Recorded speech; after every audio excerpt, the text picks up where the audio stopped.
नमस्कार। प्रस्तुत है आज का चिंतन। जन समूह को गृहस्थ के झंझट में इतना अवकाश नहीं रहता कि वे अपने सामाजिक जीवन का संचालन कर सकें। यह कार्य समूचे समाज की ओर से उसका एक अग्रणी या नेता करता है।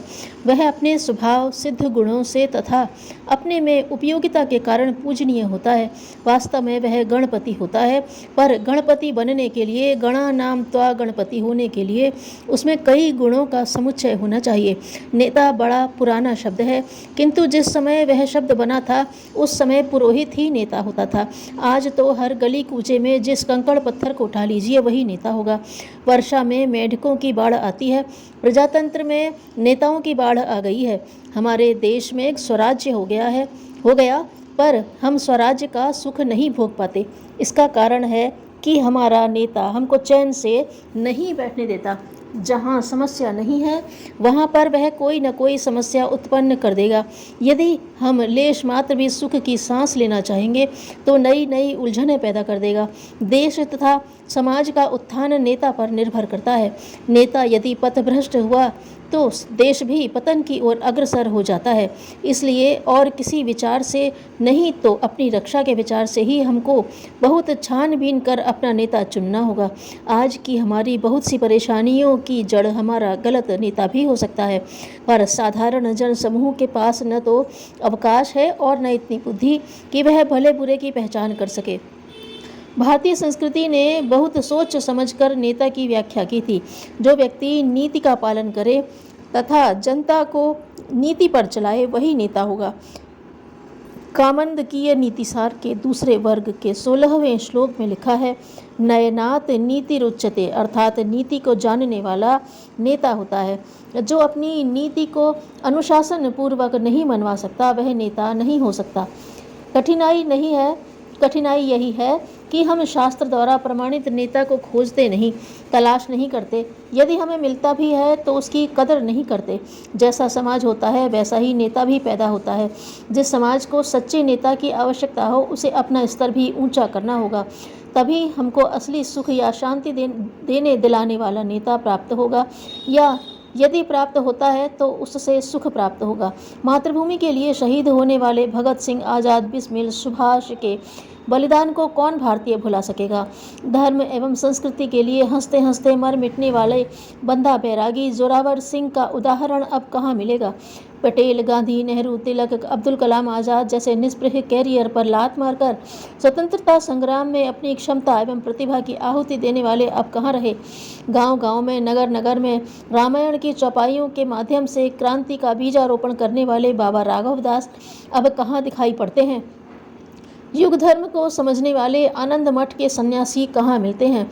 गरीबों पिछड़ों का दुख दर्द समझने तथा घर घर जाकर भूदान यज्ञ की ज्योति जलाने वाले विनोबा भावे अब चिराग लेकर ढूंढे नहीं मिलेंगे। कुप्रथाओं, अंध परंपराओं, अंधविश्वासों के जाल से छुड़ाने वाले समाज सुधारकों का अब कहीं दर्शन नहीं मिल पाता।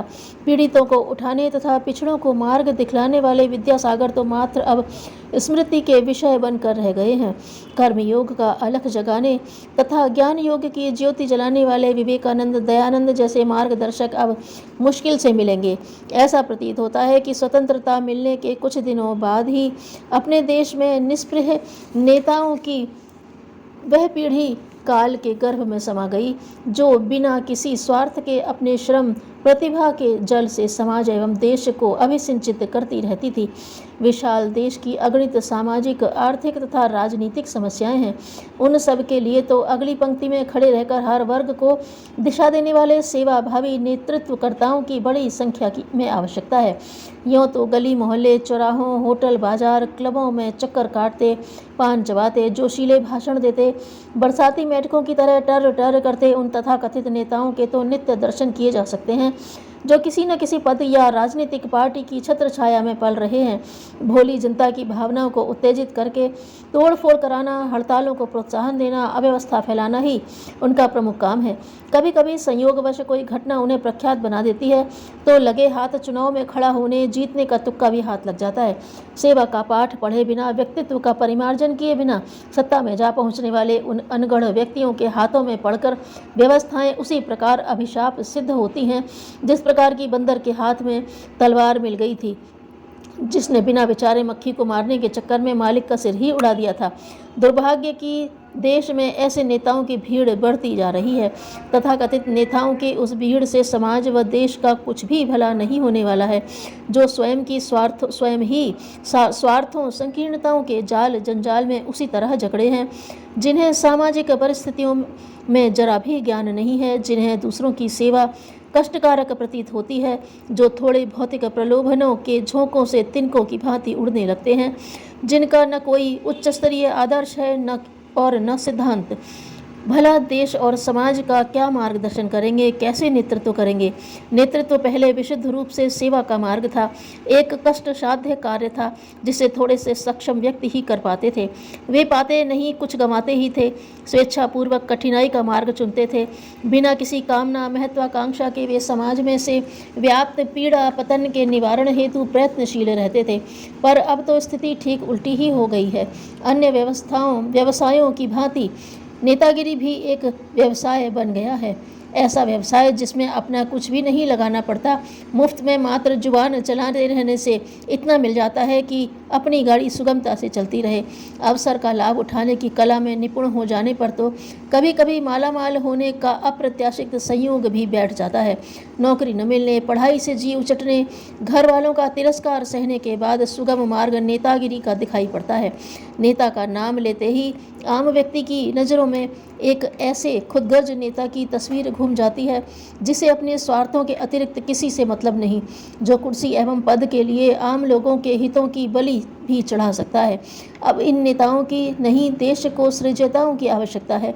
ऊर्जा संकट, पेयजल संकट, जनसंख्या विस्फोट, राजनीति, अपराधीकरण, जन समुदाय का नैतिक ह्रास जैसी राष्ट्रीय समस्याओं एवं छुआछूत, जातिवाद, ऊंच नीच, मृतक भोज, बाल विवाह, पर्दा प्रथा, दहेज प्रथा जैसी कुरीतियां समाज को जर्जर बना रही हैं। ऐसी अगणित सामाजिक समस्याएं देश के सामने मुंह फाड़े खड़ी हैं, जिनके हल के लिए असंख्य व्यक्तियों के खपने की आवश्यकता है, जो यह कहते हैं कि पद अथवा सत्ता के बिना कुछ नहीं किया जा सकता अथवा पैसे के बिना कुछ भी नहीं हो सकता। उनकी नीयत पर स्वाभाविक रूप से शक होता है। समस्याएं वस्तुतः अज्ञान के कारण उत्पन्न होती हैं। वह दूर किया जा सके तो बिना धन के भी उन समस्याओं का हल निकाला जा सकता है। गांधी, विनोबा, लोकमान्य, लोकनायक जयप्रकाश, कागाबा, ईश्वर चंद्र, राजा राममोहन रॉय जैसे अगणित नेता पद प्रतिष्ठा से कोसों दूर रहे, समाज एवं संस्कृति के लिए कार्य करते रहे। जो पद की दुहाई देते हैं, उन्हें इनसे सबक लेना चाहिए कि मात्र व्यक्तित्व के बल पर भी कुछ किया जा सकता है। उस परंपरा का अनुगमन करने वाले सृजताओं का समाज एवं देश के नव निर्माण हेतु पुनः आह्वान है। अतः समय की मांग आंदोलनकारी नेताओं की नहीं, ऐसे लोक सेवियों की है जो जनमानस में जागरण का आलोक उत्पन्न करने का अनवरत प्रयत्न करने में अथक रूप से लगे रहें। समय की पुकार है कि नेता नहीं, सृजता चाहिए। ऐसे निस्वार्थ सेवा परायण जो यश लोलुपता से दूर रहकर जन जागरण का, व्यक्ति निर्माण का कार्य पूर्ण श्रद्धा और तत्परता पूर्वक करते रह सकें, जो भाषण से नहीं वरन अपने चरित्र से दूसरों को उसी उत्कृष्टता के मार्ग पर चलने के लिए प्रेरणा दे सकें जिनमें समाज सेवा, लोक सेवा की पवित्र भावना है तथा सचमुच ही देश एवं समाज के लिए कुछ करना चाहते हैं। उन्हें नेता की अपेक्षा सृजता की भूमिका निभाने के लिए आगे आना चाहिए। भारत का सामाजिक क्षेत्र खुला पड़ा है, जिसमें लोक मंगल से लेकर नवनिर्माण के लिए बहुत कुछ किया जाना है और काम करने की बहुत गुंजाइश है। उस क्षेत्र में बिना किसी प्रतिस्पर्धा के सच्ची लोक सेवा की जा सकती है और इस मार्ग पर चलते हुए चिरस्थायी यश एवं श्रद्धा अर्जित कर सकना हर किसी के लिए संभव है।